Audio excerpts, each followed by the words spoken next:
आजची कथा मध्य प्रदेशच्या एका जिल्ह्यामध्ये कटुपडी नावाचे एक गाव आहे आणि याच गावात राहणाऱ्या गायत्रीची. गायत्री ही दिसायला अतिशय सुंदर महिला. मात्र या गायत्रीच्या पतीचं 3 वर्षापूर्वी एका कार ॲक्सिडेंटमध्ये निधन झालं होतं आणि तेव्हापासून गायत्री पूर्णपणे स्वतःला एकटीच महसूस करत होती. गायत्रीच्या कुटुंबामध्ये तिचा एकुलता एक मुलगा होता ज्याचं नाव होतं प्रणित. हा शाळेमध्ये 9व्या इयत्तेमध्ये शिकत होता. गायत्रीचा एक दीर देखील होता ज्याचं नाव विशाल. विशाल हा एक ट्रक ड्रायव्हर होता आणि विशाल हा नेहमी घराच्या बाहेर राहूनच आपले ट्रक चालवत असायचा. गायत्रीचा दीर विशाल खूप चांगल्या प्रकारे पैसा कमवत होता आणि हा सर्व पैसा तो बँकेमध्ये जमा करत होता. विशाल आपल्या वहिनीला गायत्रीला खर्च करण्यासाठी महिन्याला फक्त 2000 रुपये देत असायचा आणि त्यामुळे गायत्री पूर्णपणे वैतागलेली होती. तिचा खर्च त्या 2000 रुपयामधून भागत नव्हता. कसं तसं ती आपलं जीवन जगत होती. आता गायत्री पुढे चालून या गरिबीला पूर्णपणे कंटाळली होती आणि त्यातल्या त्यात तिला एकटेपणा देखील सतावत होता. त्यामुळे गायत्री आता पुढे चालून एका वेगळ्या मार्गाला जाऊन पैसा कमवायचा विचार करत होती. अशा प्रकारे दिवस जात होते. इथपर्यंत तर यांच्या कुटुंबामध्ये सर्व काही ठीकठाक होतं. मात्र एक दिवस तारीख असते 7 मे 2026 चा दिवस. सकाळचे 7:30 वाजलेले असतात. तर या गायत्रीचा जो मुलगा आहे 9व्या इयत्तेत शिकणारा प्रणित हा आपली आई गायत्रीला बोलतो की आई, मला शाळेमध्ये पुस्तकांची 1000 रुपये फी भरायची आहे आणि त्यासाठी मला 1000 रुपये दे. तेव्हा गायत्री आपल्या मुलाला बोलते की मुला, तुझे काका आजच संध्याकाळी घरी येणार आहे आणि ते जसे पैसे देतील तुला मी 1000 रुपये देईल. मात्र आजच्या दिवस तू ॲडजस्ट कर. आणि त्यानंतर प्रणित आपल्या आईवरती रागावून तसाच आपली बॅग उचलतो आणि आपल्या शाळेकडे निघून जातो. गायत्री देखील उदास होते. मात्र गायत्री विचार करते की आपण आपल्या शेजारणीकडे सीमाकडे जाऊन विचारलं पाहिजे की मला 1000 रुपयाची मदत देशील का. आणि या अनुषंगाने गायत्री आपलं घर बंद करून सरळ आपल्या शेजारणीकडे जाते. गायत्रीची शेजारणी सीमा ही अतिशय चरित्रहीन महिला असते. ती अनेक श्रीमंत मुलांसोबत रात रंगीन करून पैसा कमवणारी महिला असते. आणि गायत्री जेव्हा या सीमाचा दरवाजा वाजवते, सीमा दरवाजा उघडते. तेव्हा गायत्री बोलते की सीमा, मला 1000 रुपयांची खूप गरज आहे. तेव्हा सीमा बोलते की माझ्याकडे आता पैसे नाही, कारण माझ्या घरामध्ये कमवणारं दुसरं तिसरं कोणीही नाही. आता सीमा गायत्रीला बोलते की तुझा जो दीर आहे ट्रक ड्रायव्हर विशाल हा चांगल्या प्रकारे पैसा कमवतो आणि तू त्याला तुझ्या प्रेमाच्या जाळ्यामध्ये फसवलं पाहिजे. आता सीमाची ही गोष्ट गायत्रीच्या मनामध्ये घट्ट बसते आणि गायत्री देखील सीमाने सांगितल्याप्रमाणे विचार करायला सुरुवात करते. अशा प्रकारे गायत्री घरातून निघते, आपल्या घरी येते आणि सरळ आपल्या दिराला विशालला कॉल करते आणि विशालला विचारते की तुम्ही केव्हापर्यंत येत आहात घरी. तेव्हा विशाल बोलतो की मी बस 15 मिनिटात घरी पोचतो. आणि अशा प्रकारे विशाल घरी येतो. गायत्री दरवाजा उघडते आणि त्यानंतर गायत्री त्याला बोलते की मी तुमच्यासाठी जेवण बनवते. मात्र विशाल आपल्या वहिनीला बोलतो की वहिनी, माझ्यासाठी जेवण बनवू नको, मला माझ्या मित्राकडे जायचे आहे आणि मी तिकडूनच कदाचित जेवण देखील करून येईल. आणि हे सर्व सांगून विशाल आपल्या घरातून निघून जातो. मात्र इकडे गायत्री पूर्णपणे उदास होऊन जाते. आता विशाल जसा गायत्रीच्या घरातून निघतो, सरळ सीमाच्या घरी जाऊन पोचतो. सीमाचा दरवाजा वाजवण्यात येतो. सीमा दरवाजा उघडते आणि त्यानंतर विशाल हा सीमाच्या घरात घुसतो आणि विशाल आणि सीमा त्या ठिकाणी वाईट काम करू लागतात. खरं तर विशाल नियमितपणे जेव्हा जेव्हा घरी येत असायचा त्याच्या शेजारणीकडे सीमाकडे रात रंगीन करण्यासाठी जातच असायचा आणि याबद्दल विशालची वहिनी गायत्रीला कसलीही माहिती नव्हती. अशा प्रकारे विशाल आणि सीमा दोघेही आपापल्या इच्छा दोघांच्या मनाने पूर्ण करतात आणि अशा प्रकारे विशालची जेव्हा मनाची तृप्ती होते तो सीमाच्या घरातून बाहेर पडतो आणि नंतर पुन्हा आपल्या घरी येतो. आता घरी त्याची वहिनी गायत्री बसलेली असते.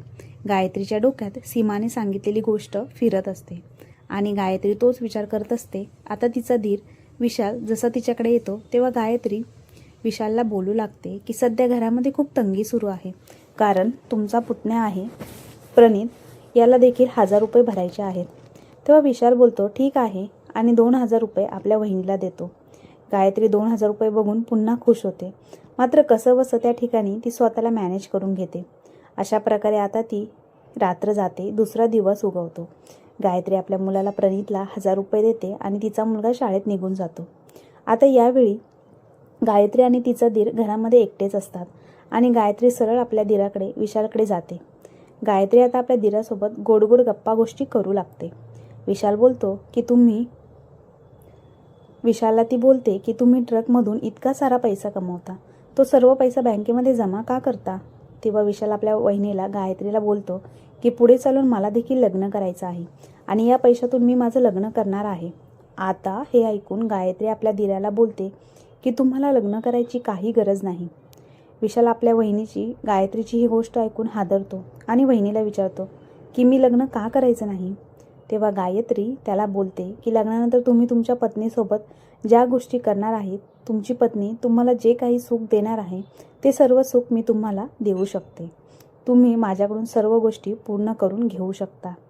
आणि हे सर्व ऐकून विशाल प्रचंड खुश होतो आणि गायत्रीला बोलतो की ठीक आहे वहिनी, जर तसं असेल तर काही हरकत नाही. मी इथून पुढे तुम्हाला जास्तीत जास्त पैसा देखील देत जाईल. आणि त्यानंतर खुश होऊन विशाल आपल्या घराचा मुख्य दरवाजा बंद करून घेतो आणि आपल्याच वहिनीला बेडरूममध्ये घेऊन जातो. आणि त्यानंतर गायत्री आणि तिचा दीर विशाल दोघांमध्ये पहिल्यांदाच त्या ठिकाणी वाईट काम होऊ लागतं. आता जेव्हा दोघेही दोघांच्या इच्छा पूर्ण करतात, दोघांना आनंद होतो तो. आणि त्यानंतर गायत्री आपल्या दीराला बोलते की अशा प्रकारे आपल्याला जेव्हा चान्स मिळेल तेव्हा कधी प्रणित शाळेमध्ये जाईल आणि जेव्हा जेव्हा तुमच्या इच्छा होईल तुम्ही घरी येत जा आणि आपण अशा प्रकारे वेळ घालवत जाऊ. आपल्या या दोघांच्या नात्याबद्दल कोणाला कसलीही माहिती होणार नाही. अशा प्रकारे दोघांचं ठरतं. आता असा तसा तो संपूर्ण दिवस जातो. संध्याकाळी गायत्रीचा मुलगा प्रणित घरी येतो आणि आता गायत्री आपल्या संपूर्ण कुटुंबासाठी स्वयंपाक बनवते. प्रणितला जेवण देते आणि प्रणितला घेऊन गायत्री आपल्या रूममध्ये जाऊन पडते आणि तिचा दीर विशाल तो त्याच्या सेपरेट रूममध्ये जाऊन झोपतो. रात्रीचे जसे लगभग 11 वाजतात. गायत्री बघते तिचा मुलगा प्रणित झोपलेला असतो. तेव्हा गायत्री अलगद प्रणितजवळून उठते आणि आपल्या दीराच्या रूममध्ये जाते आणि विशालला बोलते की माझी पुन्हा एकदा तुमच्यासोबत वेळ घालवायची इच्छा झाली आहे. हे सर्व ऐकून विशाल खुश होतो आणि त्यानंतर पुन्हा या दीर वहिनीच्या या पवित्र नात्याला ते दोघे खराब करू लागतात. पुन्हा दोघांमध्ये हे वाईट संबंध बनू लागतात. आता मात्र गायत्री विशालला पूर्णपणे आपल्या जाळ्यात ओढू बघते. गायत्री विशालला बोलते की आता तुम्ही जे काही पैसे तुमच्या बँक अकाउंटमध्ये जमा करत आहात ते सर्व पैसे तुम्ही मला दिले पाहिजे. तेव्हा विशाल बोलतो ठीक आहे, जसं उद्याचा दिवस उगवेल मी बँकेमध्ये जाईल आणि तेथून पैसे घेऊन येईल. आणि अशा प्रकारे विशाल आपल्या गायत्री वहिनीकडून आपली सर्व इच्छा पूर्ण करून घेतो. आणि जसा दुसरा दिवस उगवतो दुसऱ्या दिवशी गायत्रीचा मुलगा पुन्हा शाळेत जातो. तेव्हा गायत्री पुन्हा विशालला जिद्द करू लागते की तुम्ही आता बँकेमध्ये जा आणि जितके काही पैसे असतील ते माझ्याकडे आणून द्या. मात्र आता जो विशाल असतो तो अतिशय लोभी व्यक्ती असतो आणि समजदारही असतो. विशाल आता पलटतो आणि तिला बोलतो मी आत्तापर्यंत फक्त 17,000 रुपये जमवले आहे. आता 17,000 रुपयांची गोष्ट ऐकून गायत्री विशालसोबत वाद घालू लागते. विशाल गायत्रीला समजावून सांगतो की गाडीला डिझेल देखील लागतं, बाकीचा देखील खर्च लागतो, त्यामुळे 17,000च माझ्याकडे आता उरलेले आहेत. मात्र गायत्री काहीच ऐकत नाही. गायत्री बोलते की मी माझ्या माहितीनुसार तुमच्याकडे लाखो रुपये पडलेले आहे, कारण माझ्या शेजारणीने सीमाने मला सर्व काही सांगितलं आहे. तेव्हा विशाल बोलतो की ती सीमा एकदम नालायक महिला आहे. ती अनेक श्रीमंत लोकांना आपल्या जाळ्यात ओढून त्यांच्यासोबत रात रंगीन करते आणि त्यांच्याकडून पैसे घेत असते. तुम्हाला तिच्या गोष्टींमध्ये फसायला नाही पाहिजे. अशा प्रकारे दोघांमध्ये आता प्रचंड वाद होतात आणि हे वाद लगभग 3 वाजेपर्यंत सुरू असतात. 3 वाजता गायत्रीचा मुलगा प्रणित हा देखील शाळेतून येतो आणि घराच्या बाहेर उभा राहून आपल्या आईचा आणि आपल्या काकांचं हे भांडण ऐकत असतो. आणि विशाल आणि गायत्रीच्या या भांडणामध्ये गायत्री विशालला बोलत असते की तू माझ्यासोबत वाईट काम केलं आहे आणि तू मला पैसेच दिले नाही. मात्र विशाल बोलतो की मी बस तुला 17,000 रुपये देऊ शकतो. आणि यानंतर गायत्री विशालला बोलते जर तसं असेल तर तुला माझ्यासोबत संबंध ठेवायची काहीच गरज नाही. त्यानंतर विशाल देखील खूप चिडतो. विशाल आपल्या वहिनीला बोलतो की ठीक आहे, मला देखील हौस आली नाही, मी आत्ताच माझे सर्व कपडे घेतो आणि कायमचं हे घर सोडून निघून जातो. आणि अशा प्रकारे विशाल आपले सर्व कपडे बॅग वगैरे घेऊन पॅक करतो आणि आपल्या ट्रकमध्ये टाकतो आणि घर सोडून कायमचा निघून जातो. आता गायत्रीचा मुलगा प्रणित याच्या सर्व गोष्टी लक्षात आलेल्या होत्या. मात्र प्रणितने सर्व गोष्टी आपल्या कानामागे टाकून दिल्या होत्या, कारण यांच्या या संबंधांचा एंड देखील झाला होता. प्रणितने त्याकडे जास्त काही लक्ष दिले नव्हते. त्याला वाईट तर वाटले होते, मात्र त्याचा चुलताच आता कायमस्वरूपी निघून गेला होता आणि गायत्री आता मात्र पूर्णपणे उदास झाली होती. गायत्री विचार करते की कसं तरी विशालसोबत माझा जुगाड जमला होता, पैसा मिळत होता, मात्र त्याच्यासोबत देखील वाद झाले. आता गायत्री पूर्णपणे तुटून जाते. एकटी स्वतःला महसूस करू लागते. आता ती पुढचा विचार करू लागते की मला जे काही 2,000 रुपये विशालकडून मिळत होते ते देखील आता मिळणार नाही, तर मी माझा खर्च कसा चालवणार, आणि याच चिंतेत ती रडू लागते. कसे तरी 2-4 दिवस जातात. 14 मे 2026चा दिवस असतो. गायत्री आपल्या घरात स्वयंपाक बनवते आणि सकाळी आपल्या मुलाला बोलते की प्रणित, तू आता जसा स्कूलमधून घरी येशील तेव्हा तुझ्यासाठी मी जेवण घरामध्ये ठेवलेले असेल, परंतु मी घरात नसेल. तेव्हा प्रणित विचारतो की आई, तू कुठे जाणार आहे? तेव्हा गायत्री सांगते की आता मला काम बघावं लागेल, कारण तुझा काका कायमस्वरूपी आपल्याला सोडून गेला आहे. आपल्या गावाबाहेर 2 किलोमीटर अंतरावरती जो कारखाना आहे त्या कारखान्यात जाऊन मी बघते, मला काम मिळालं तर त्या ठिकाणी मी काम करत जाईल. प्रणित बोलतो, ठीक आहे, काही हरकत नाही, तू माझं जेवण इथे ठेव, मी इथे आल्यानंतर जेवण करून घेईन. आणि अशा प्रकारे प्रणित निघून जातो आणि तो गेल्यानंतर लगभग अर्ध्या तासाने गायत्री देखील 2 किलोमीटर गावापासून असलेल्या कारखान्यात जाऊन पोचते आणि कारखान्याचा जो मालक असतो कुमार याला भेटते. आता गायत्री या संतोष कुमार पुढे हात पसरते आणि त्याला बोलते की मालक, माझ्या घरामध्ये कमवणारं कोणीही नाही, माझ्या घरामध्ये प्रचंड गरिबी आहे आणि मला या कारखान्यामध्ये तुम्ही काम द्याल का? हा संतोष कुमार या महिलेची जवानी आणि सुंदरता बघून त्या ठिकाणी घायाळ होतो आणि संतोष विचार करतो की ही महिला आहे, अबला नारी आहे आणि हिचा फायदा आपण घेतलाच पाहिजे. तो गायत्रीला विचारतो की तुझा पती कुठे गेला? तेव्हा गायत्री सांगते, माझ्या पतीचं 3 वर्षापूर्वीच निधन झालं आहे आणि मी एक विधवा महिला आहे. आता हे ऐकून संतोषला आणखी हिंमत येते आणि हा संतोष कुमार फॅक्टरी मालक गायत्रीला बोलतो की मी तुला काम तर देऊ शकतो, मात्र याबद्दल तुला माझ्या सोबत वेळ घालवावी लागेल. जर मंजूर असेल तर ठीक आहे, नाहीतर तू जाऊ शकतेस. आता गायत्री हिचा नाईलाज होता. तिला कामाची गरज होती, तिला पैशांची गरज होती आणि त्यामुळे गायत्री संतोष कुमारला बोलते, ठीक आहे मालक, मला तुमची अट मंजूर आहे, तुम्ही माझ्यासोबत ती गोष्ट करू शकता. आणि त्यानंतर हा संतोष कुमार त्या गायत्रीचा फायदा घेऊन तिला फॅक्टरीमधील एका रूममध्ये घेऊन जातो आणि त्यानंतर संतोष कुमार आणि गायत्री दोघेही एकमेकांच्या मर्जीने त्या ठिकाणी वाईट काम करू लागतात. आता जेव्हा संतोषची इच्छा तृप्त होते तेव्हा संतोष गायत्रीला बोलतो की ठीक आहे, तू आत्तापासूनच या फॅक्टरीमध्ये काम करण्यास सुरुवात करू शकते. आणि अशा प्रकारे आता गायत्री त्या कारखान्यामध्ये काम करू लागते आणि लगभग संध्याकाळच्या 7 वाजता आपल्या घरी जाते. घरी गेल्यानंतर आपल्या मुलाला सांगते की मला काम मिळालं आहे आणि अशा प्रकारे आता गायत्री नियमितपणे रोज सकाळी 9 वाजता या फॅक्टरीमध्ये काम करण्यासाठी जाऊ लागली होती आणि संध्याकाळी 7 वाजता घरी येऊ लागली होती. असेच काही दिवस जातात. एक तारीख येते, 21 मेचा दिवस असतो. सकाळचे 10 वाजलेले असतात. गायत्री फॅक्टरीमध्ये काम करत असते. तितक्यात तिची नजर फॅक्टरीमध्ये काम करणाऱ्या एका मुलावरती पडते. त्या मुलाचं नाव असतं मोहन. मोहन दिसायला अतिशय हट्टाकट्टा, हँडसम, नौजवान तरुण असतो. मोहन भरपूर पैसा कमावत असतो. मात्र मोहनच्या 2 वाईट सवयी होत्या. एकतर त्याला वयाच्या मोठ्या महिलांचा जास्त शौक होता आणि त्यातल्या त्यात नशेचा देखील तो शौकीन होता. आता मोहनची नजर जेव्हा या गायत्रीवर पडते तेव्हा तो गायत्रीजवळ येतो आणि बोलतो की काकी, तुम्ही या फॅक्टरीमध्ये केव्हापासून काम करत आहात? तेव्हा गायत्री बोलते की मी 1 हप्त्यापासून या फॅक्टरीमध्ये काम करत आहे. मोहन गायत्रीला बोलतो की काकी, मी देखील 15 दिवसापूर्वीच या फॅक्टरीमध्ये आलो होतो. माझं सर्व काही ठीकठाक आहे, पैसा देखील मला चांगला मिळतो. बस माझी राहण्याची व्यवस्था नाही, कारण मला इथे कोणताही रूम मिळालेला नाही. आता गायत्री या मुलाकडे वेगळ्या नजरेने बघू लागते आणि त्याच्याकडे बघून काहीतरी विचार करते आणि त्याला बोलते, मोहन, तुला जर या ठिकाणी रूम मिळत नसेल तर तू माझ्या घरी येऊ शकतो, माझ्या घरी राहू शकतो, मला बस महिन्याला थोडेफार पैसे दे. मोहन बोलतो की काकी, तुमचे खूप उपकार होतील. मोहनने देखील गायत्रीची सुंदरता बघितलेली असते आणि गायत्रीकडे बघून त्याने विचार केलेला असतो की हिच्यासोबत आपण वेळ घालवावा. आणि अशा प्रकारे गायत्री मोहनला बोलते की आता जशी सुट्टी होईल आपण दोघे सोबत जाऊ आणि तू माझ्या घरी राहत जा आणि आपण दोघे सोबतच या कारखान्यामध्ये देखील येत जाऊ.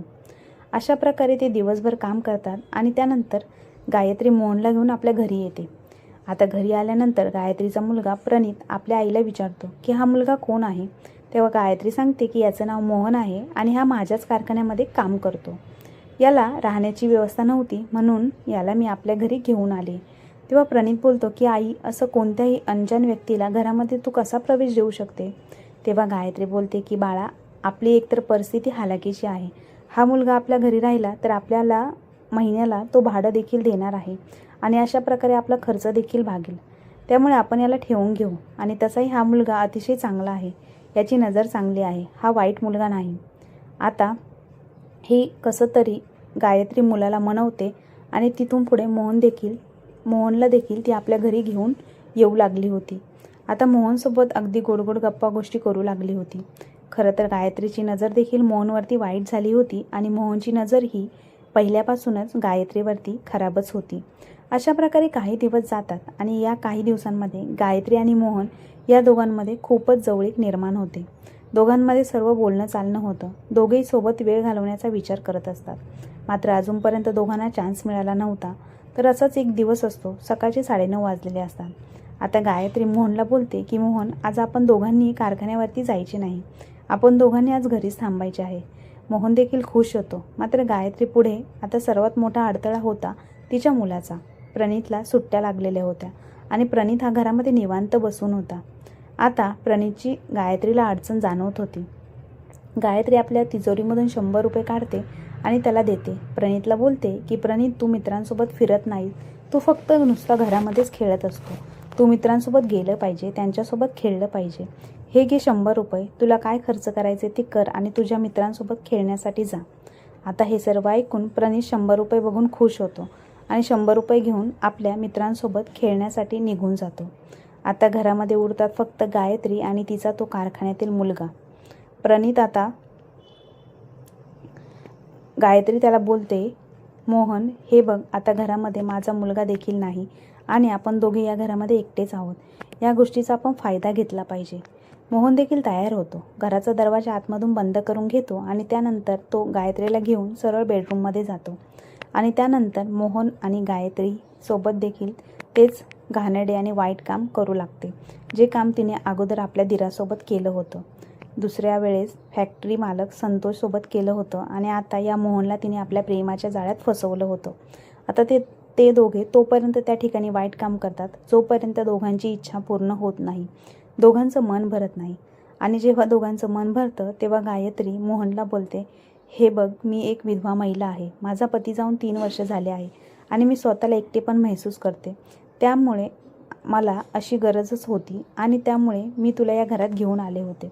आता जेव्हा कधी आपल्याला चान्स मिळेल, जेव्हा आपली इच्छा होईल, आपण हेच असं करत जाऊ आणि याबद्दल कोणाला माहिती झाली नाही पाहिजे. मोहन बोलतो, काकी, कसली काळजी करू नको, कोणाला याबद्दल कसली माहिती होणार नाही. आणि अशा प्रकारे आता त्या दोघांच्या प्रेम प्रकरणाला सुरुवात झाली होती. आता कधीकधी ही गायत्री मोहनसोबत कारखान्यामध्ये देखील रिकाम्या वेळेत बाहेर जात असायची. अशा प्रकारे दिवस जात होते. एक असा दिवस येतो. आज गायत्रीची इच्छा घरामध्ये मोहनसोबत वेळ घालवण्याची झालेली असते. मात्र सर्वात मोठी बाधा तिचा मुलगा प्रणित असतो.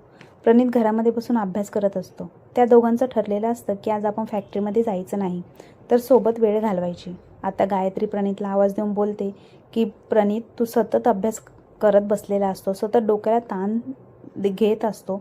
मित्रांमध्ये देखील फिरायला पाहिजे, खेळलं पाहिजे, एन्जॉय केला पाहिजे. हे घे 50 रुपये आणि तुझ्या मित्रांसोबत जाऊन दिवस घालव.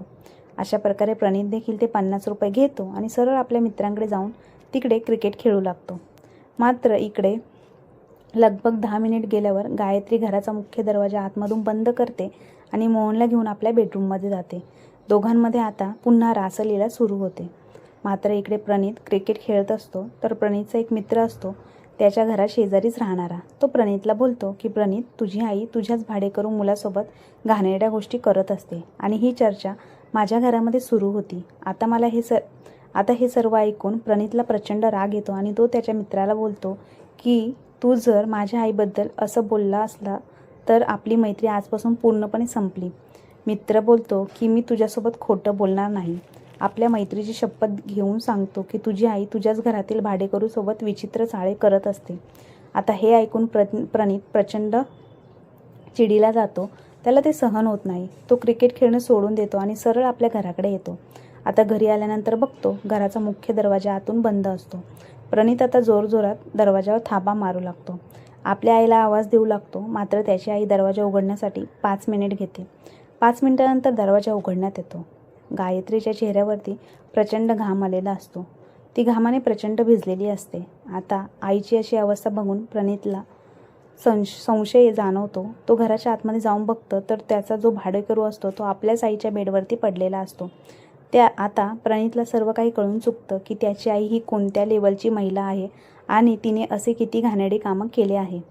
प्रणितला अगोदरच आपल्या काका आणि आईबद्दल संशय आला होता आणि ही गोष्ट पाहून प्रणितला त्या ठिकाणी प्रचंड राग येतो. प्रणित उदास होऊन त्या ठिकाणी बसून घेतो. तो ना तर आपल्या आईला काही बोलतो ना मोहनला काही बोलतो. अशा प्रकारे तो दिवस निघून जातो. संध्याकाळचे 7 वाजतात. 7 वाजता गायत्रीला प्रणितच्या स्वभावामध्ये काहीतरी बदल जाणवत असतो. प्रणित चिडलेला दिसत असतो. तेव्हा गायत्री प्रणितला विचारते, तुला काय झालंय? मात्र प्रणित त्याच्या आईला खोटं सांगतो की आई, मी क्रिकेट खेळण्यासाठी गेलो होतो.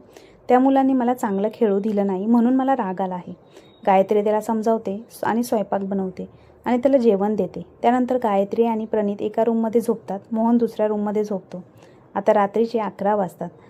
गायत्री ही बिनघोर झोपून गेलेली असते आणि मोहन दुसऱ्या रूममध्ये हा देखील बिनघोर झोपलेला असतो. मात्र गायत्रीचा मुलगा प्रणितला झोप लागत नसते. याला आपल्या आईचा प्रचंड राग येत असतो आणि आईपेक्षा जास्त राग त्याला त्या मोहनचा येत असतो. ज्याला आसरा दिला त्यानेच आपल्या आईसोबत असं काम केलं. आता प्रणित उठतो आणि रागाच्या भरात सरळ किचनमध्ये जातो आणि किचनमध्ये पडलेला चाकू उचलतो. कसलाही विचार न करता मोहनच्या रूममध्ये शिरून झोपलेल्या मोहनच्या गळ्यावरती चाकूने चरकन वार करतो. एकाच वारात मोहन हा तडपडून त्या ठिकाणी संपतो. मोहनच्या तोंडातून किंकाळी देखील उडत नाही. इतका घाव वर्मी त्याच्या लागला होता. जोरदार बसला होता. एवढं करून देखील हा प्रणित त्याचा राग त्या ठिकाणी शांत होत नाही. प्रणित विचार करतो की माझी आईच नालायक आहे आणि हिच्यामुळे माझ्या मित्रांमध्ये माझी बदनामी होत आहे. आता एवढा विचार करून तो मोहनच्या रूममधून बाहेर पडतो. तो चाकू घेऊन आपल्या आईच्या रूममध्ये येतो आणि त्याची आई झोपलेली असते. तिच्या देखील गळ्यावरती चारकन वार करण्यात येतो आणि त्यानंतर 2-3 वेळा तो चाकू तिच्या पोटामध्ये, छातीमध्ये देखील खुपसतो. आता एवढं करून झाल्यानंतर प्रणित खूप घाबरतो. त्याला काय करावं काहीही सुचत नाही. तो सरळ आपल्या शेजारी राहणाऱ्या काकांच्या घराचा दरवाजा वाजवतो. तो दरवाजा उघडतो. समोर बघतो जो त्यांचा शेजारी राहणारा प्रणित प्रचंड घाबरलेला दिसत होता आणि त्याच्या चेहऱ्यावरती रक्ताचे डाग दिसत होते. ते काका प्रणितला विचारतात की काय झालं? तर हा प्रणित त्यांना सांगतो की मी माझ्या आईला आणि आमच्या घरातील भाडेकरू मोहनला मारून टाकले आहे. आता त्या काकांना या मुलाचं काहीही समजत नाही. ते स्वतः जेव्हा प्रणितच्या घरामध्ये येऊन बघतात तर त्याची आई बेडवरती रक्ताच्या थारोळ्यात पडलेली असते आणि मोहन हा देखील दुसऱ्या रूममध्ये मृत्युमुखी पडलेला असतो. एवढं सर्व बघून अनिल कुमार देखील घाबरतो आणि आजूबाजूच्या लोकांना जमा करतो. आता त्या गर्दीमधून पोलिसांना संपर्क करण्यात येतो. 1 तासानंतर पोलीस टीम घटनास्थळी दाखल होते आणि त्यानंतर या गायत्री आणि मोहनचा मृतदेह ताब्यात घेण्यात येतो आणि प्रणितला देखील पोलीस स्टेशनमध्ये घेऊन जाण्यात येतं. प्रणितला पोलीस स्टेशनमध्ये नेऊन पोलीस जेव्हा विचारतात की तू असं का केलं, तेव्हा प्रणित सांगतो की माझी आई ही वाईट मार्गाला लागली होती. एकतर अगोदर ही माझ्या काकांच्या संबंधात होती आणि नंतर हिने घरात एक भाडेकरू ठेवून घेतला आणि त्याच्यासोबतच मी हिला आपत्तीजनक अवस्थेमध्ये बघितलं आणि त्यामुळे मला भयंकर राग आला. माझ्या मित्रांमध्ये खूप टिंगल उडाली जाऊ लागली माझी. त्यामुळे मी माझ्या आईसोबत आणि त्या भाडेकरू मोहनसोबत असं केलं आहे.